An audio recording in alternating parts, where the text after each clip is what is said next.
ஸ்ரீ சாய் சச்சரிதம் அத்தியாயம் 38 ஸ்ரீ சாய் சச்சரித்திரம். அத்தியாயம் 38 ஸ்ரீ சாய் சச்சரித்திரம். மாய் சாய் டாட்டாயின். அத்தியாயம் 38. பாபாவின் ஹண்டி, கோவிலை மதிக்காதிருத்தல், காலார அல்லது கதம்ப உணவு, ஒரு கிண்ணம் மோர். இந்த அத்தியாயமும் முதியின் முக்கியத்துவத்தை குறிக்கும் செய்திகளை தொடர்கிறது.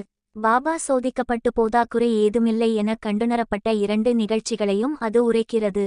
இந்நிகழ்ச்சிகளை முதலில் காண்போம். முன்னுரை. புனிதமான சத்குரு சாயி உலகமனைத்துக்கும் மகிழ்ச்சியை நல்கி அடியவர்களின் நலன்களை நிறைவேற்றி தங்களின் திருவடிகளைச் சரணடைந்தவர்களின் பேரிடர்களை போக்குபவருமான தங்களை வணங்குகிறோம். மிகுந்த தாராள குணமுடையவராகவும் தங்களைச் சரணடைவோர்களின் பாதுகாவலராகவும் இரட்சகராகவும் விளங்கும் தாங்கள் மக்களுக்காக இறங்கி அவர்களுக்கு நன்மை செய்யவே அவதரித்திருக்கிறீர்கள். தூய ஆன்மாவின் சாராம்சமான சாறு பிரம்மாவின் அச்சில் ஊற்றப்பட்டு இதிலிருந்து ஞானிகளுக்குள் எல்லாம் முடிமணியாக சாயி அவதரித்து விளங்குகிறார். இந்த சாயி ஆத்மராமனேயாவார். தூய தெய்வீக பேரின்பத்தின் இருப்பிடமே அவர். வாழ்க்கையின் அனைத்து குறிக்கோளையும் தாமே அவர் எய்தியதோடு நில்லாது தமது அடியவர்களை பற்றற்றவர்களாகவும் சுதந்திரமானவர்களாகவும் ஆக்கினார். பாபாவின் ஹண்டி. நமது சாஸ்திரங்களில் வெவ்வேறு காலங்களுக்கு வெவ்வேறு சாதனைகள் விதிக்கப்பட்டிருக்கின்றன. தவம் ஹிருதயுகத்துக்கும் விஞ்ஞானம் திரேதாயுகத்துக்கும் வியக்ஞம் துவாபரயுகத்துக்கும் விதானம் கலியுகத்துக்கும் சிபாரிச்சு செய்யப்பட்டிருக்கின்றன. தானங்கள் அனைவற்றிலும் அன்னதானமே சிறந்தது. மத்தியான நேரத்தில் நமக்கு உணவு கிடைக்காதபோது நாம் மிகவும் குழப்பமடைகிறோம். அதைப்போன்ற சூழ்நிலைகளில் மற்ற ஜீவராசிகளும் அங்கனமே உணர்கின்றன. இதையறிந்த எளியவர்களுக்கும் பசியடைந்தோர்க்கும் உணவளிப்பவரே மிகச்சிறந்த கொடையாளி அல்லது தர்மவான். உணவே பிரம்மம். உணவிலிருந்தே எல்லா உயிர்களும் பிறக்கின்றன. பிறந்த பின்னும் உணவாலேயே உயிர் வாழ்கின்றன. அழிந்த பின்னும் உணவின் உள்ளேதான் மீண்டும் உட்செல்லுகின்றன என்கிறது தைத்திரிய உபனிஷதம். விருந்தாளி ஒருவர் நம் வீட்டுக்கு வர நேர்ந்தால் அவரை உணவளித்து வரவேற்பது நம்மை கட்டுப்படுத்தும் ஒரு கடமையாகும். செல்வம், சொத்து, உடை முதலான மற்றவித தானங்கள் செய்வதற்கு விவேகம் தேவைப்படுகிறது. ஆனால் உணவின் விஷயத்தில் அத்தகைய யோசனைகள் எதுவும் தேவையில்லை. மத்தியான நேரத்தில் யார் வேண்டுமானாலும் நம் வீட்டு வாசலிடை வரட்டும். அவருக்கு உணவு அளிக்கப்பட வேண்டும். அதிலும் முடவர்கள், சரியாக நடக்க முடியாதவர்கள், குருடர்கள், வியாதியஸ்தர்களான ஆண்டிகள் முதலியோருக்கு முதலில் உணவு அளிக்கப்பட வேண்டும். உடல் நலமுடன் இருப்பவர்களும் உறவினர்களும் பின்னால் உண்பிக்கப்பட வேண்டும். முதலில் குறிப்பிட்டோருக்கு உணவளிப்பதால் உண்டாகும் புண்ணியம் பின்னால் குறிப்பிடப்பட்டவர்களுக்கு அளிப்பதை விட மிகவும் அதிகமாகும். அன்னதானம் இல்லாத மற்ற தானங்களெல்லாம் நிலவற்ற நட்சத்திரங்கள் போன்றும் பதக்கமற்ற அட்டிகை போன்றும் முடிமணி அற்ற கிரீடம் போன்றும் தாமரையற்ற குளத்தைப் போன்றும் பக்தியற்ற பஜனையைப் போன்றும் குங்குமமற்ற சுமங்கலியைப் போன்றும் இனிமையான சாரீரமில்லாத பாடலை போன்றும் உப்பற்ற தயிரை போன்றுமாக இருக்கிறது. வரன், பருப்பு சூப் மற்றெல்லா பதார்த்தங்களையும் விடச் சிறந்திருப்பதை போன்று மற்றெல்லா புண்ணியங்களையும் விட அன்னதானம் சிறந்திருக்கின்றது. இப்போது பாபா எங்கனம் உணவு சமைத்து அதை விநியோகித்தார் என்பதை காண்போம். பாபாவுக்காக ஒரு சிறிதே உணவு தேவைப்பட்டது என்றும் அவருக்கு தேவையானதும் சில வீடுகளில் பிச்சையெடுத்து பெறப்பட்டது என்பதும் முன்னமேயே எடுத்துச் சொல்லப்பட்டுவிட்டது. ஆயின் அனைவருக்கும் உணவளிக்க வேண்டுமென்று அவர் தீர்மானித்தால் அவராகவே எல்லா ஏற்பாடுகளையும் செய்கிறார். இந்த விஷயத்தில் அவர் எவரையும் சார்ந்திருக்கவோ தொல்லைப்படுத்தவோ இல்லை. முதலில் கடைவீதிக்குச் சென்று சோளம், மாவு, நறுமண பலசரக்கு வகைகள் முதலிய எல்லாவற்றையும் பணம் கொடுத்து வாங்குகிறார். கோதுமை அரைத்தலையும் தாமே செய்கிறார். மசூதிக்கு முன்னாலுள்ள திறந்தவெளியில் ஒரு பெரிய அடுப்பை வைத்து நெருப்பை மூட்டி அதற்குமேல் ஹண்டி என்னும் ஒரு பாத்திரத்தை சரியான அளவு தண்ணீர் ஊற்றி வைக்கிறார். 2 விதமான ஹண்டிகள் இருந்தன. ஒன்று சிறியது, மற்றொன்று பெரியது. முன்னது 50 பேருக்கு உணவளிக்க ஏற்றது. பின்னது 100 பேருக்கானது. சில சமயம் அவர் மிட்டா சாவல் என்னும் சர்க்கரை பொங்கலைச் சமைத்தார். மற்றும் சில சமயங்களில் புலவை மாமிசத்துடன் சமைத்தார். சில சமயங்களில் கொதித்துக் கொண்டிருக்கும் வரன் என்னும் சூப்பில் கோதுமை மாவை சிறு உருண்டைகளாகவோ அல்லது தட்டையான ரொட்டிகளாகவோ செய்து மிதக்கவிட்டார். வாசனை பொருட்களை அம்மியில் வைத்து இடித்து தூளை சமையல் பாத்திரத்தில் போட்டார். உணவை மிகவும் சுவையானதாக்க அவர் எல்லாச் சிரமங்களையும் எடுத்துக்கொண்டார். ஜவ்வாரி, கேழ்வரகு மாவை தண்ணி 6 டன் கொதிக்கவிட்டு அதை தயிருடன் கலந்து அம்ஃபீல் கூழ் தயார் செய்தார். உணவுடன் இந்த அம்ஃபீலை அனைவருக்கும் ஒரே மாதிரியாக விநியோகித்தார். உணவு ஒழுங்காக வேகிறதா என்பதை பார்க்க பாபா தனது கஃப்னியின் கைகளை மேலே சுருட்டிவிட்டு கொண்டு தனது வெறும் கையை கொதிக்கும் பாத்திரத்தில் துளியும் பயமின்றி விட்டு கொதிக்கும் கலவையை நன்றாக மேலும் கீழும் பக்கங்களிலும் கலக்கிவிடுகிறார். கை வெந்ததற்கான எந்த அடையாளத்தையோ முகத்தில் பயத்தின் எவ்வித சாயலையோ காண முடிவதில்லை. சமையல் முடிந்ததும் பாத்திரங்களை மசூதிக்கு கொண்டுவந்து உரிய முறையில் மெளல்வியை கொண்டு புனிதமாக்கினார். முதல் உணவின் ஒரு பகுதியை மஹல்சாபதிக்கும் தாத்யா பாடீலுக்கும் அனுப்பிவிட்டு மிச்சத்தை எல்லா ஏழை எளியவர்களுக்கும் திக்கற்றவர்களுக்கும் அவர்கள் உளம் நிறையும் வண்ணம் தமது கையாலேயே பரிமாறினார். பாபா தாமே சமைத்து தாமே பரிமாறிய உணவை உட்கொண்டவர்கள் நிச்சயமாக ஆசீர்வதிக்கப்பட்டவர்கள், அதிர்ஷ்டசாலிகள். இத்தருணத்தில் ஒரு சிலர் சந்தேகத்தையும் கிளப்பலாம். பாபா காய்கறிகளையும் அசைவ உணவையும் பிரசாதமாக தமது அடியவர்களுக்கு ஒரே மாதிரியாகவா வழங்கினார்? விடை வெளிப்படையானதும் எளிதானதுமாகும். அசைவ உணவு பழக்கப்பட்டோருக்கு ஹண்டியிலிருந்து பிரசாதமாக உணவு வழங்கப்பட்டது முற்றுப்புள்ளி. அதில் பழக்கமில்லாதவர்களை அதைத் தொட அனுமதிப்பதில்லை. இவ்வுணவை விசேஷமாக அனுசரிக்க அவர் அவர்களிடம் எவ்வித விருப்பத்தையோ ஆசையையோ தூண்டிவிட்டதில்லை. குருவி பிரசாதமாக எதையாவது அளிக்கும்போது அது ஏற்றுக்கொள்ளத்தக்கதா இல்லையா என்று எண்ணுபவன் நரகத்தை அடைகிறான் என்னும் ஒரு கொள்கை நன்றாக உறுதி செய்யப்பட்டிருக்கிறது. இந்த கொள்கையை எந்த ஒரு சீடனும் எவ்விதம் மனதில் ஏற்றுக்கொண்டிருக்கிறான் என்பதை அறிய சில நேரங்களில் பாபா சோதனைகள் நடத்துவார். உதாரணமாக ஒரு ஏகாதசி தினத்தன்று தாதா கேல்கரிடம் சில ரூபாய்கள் கொடுத்து அவரையே நேராக கொரலாவுக்குச் சென்று அங்கிருந்து மாமிசம் வாங்கி வரும்படி கூறினார். இந்த தாதா கேல்கர் ஒரு வைதீக பிராமணர். எல்லா வைதீக சம்பிரதாயங்களையும் வாழ்க்கையில் அனுசரித்தவர்.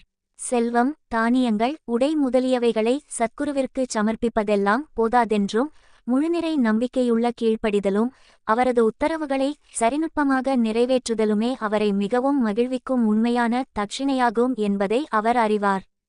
எனவே தாதா கேல்கர் உடைகளை உடுத்திக்கொண்டு அவ்விடத்துக்கு கிளம்பினார்.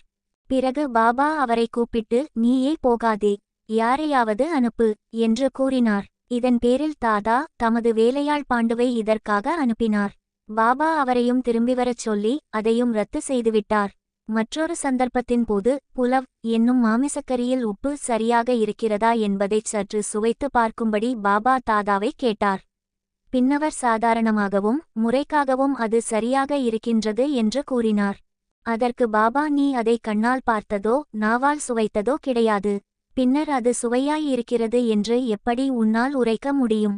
பாத்திரத்தின் மூடியை திறந்து பார் என்று கூறிக்கொண்டே பாபா அவரது கையை பிடித்து பானைக்குள் அழுத்தி கையை முன்னால் நீட்டி கரண்டியை எடுத்து, வைதீகத்தை பற்றி கவலைப்படாமல் பதறாமல் கொஞ்சம் எடுத்து சாப்பாட்டில் போட்டுக்கொள் என்றார்.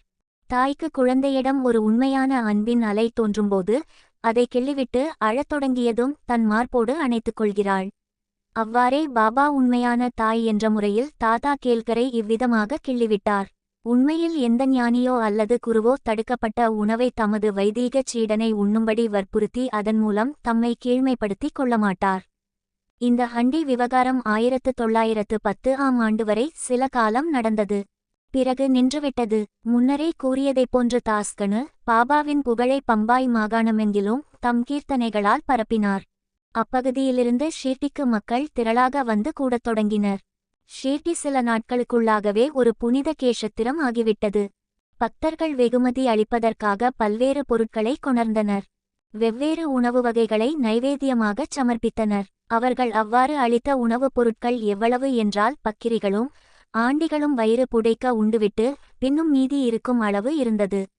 எங்கனம் நைவேத்தியம் பகிர்ந்தளிக்கப்பட்டது என்று கூறும் முன்பு உள்ளூரில் இருந்த கோவில்களின் மீதும் தெய்வங்களின் மீதும் பாபாவுக்கு எத்தகைய மரியாதையும் ஆர்வமும் இருந்தது என்பதை விளக்கும் நானா சாஹேப் சாந்தோர்கரின் கதையை எடுத்துக்கொள்வோம். நானா சாஹேப் கோவிலை மதியாதிருத்தல். சிலர் தங்களுக்கே உரிய முறையில் அனுமானித்துக் கொண்டும் யூகித்துக் கொண்டும் சாயி ஒரு பிராமணர் என்றும் சிலர் அவர் ஒரு முகமதியர் என்றும் கூறினர். உண்மையில் அவர் எந்த ஜாதியையும் சேர்ந்தவர் அல்ல. எப்போது எந்த ஜாதியில் பிறந்தார் என்பதையும் அவரது பெற்றோர் யார் என்பதையும் ஒருவரும் நிச்சயமாக அறிந்திருக்கவில்லை.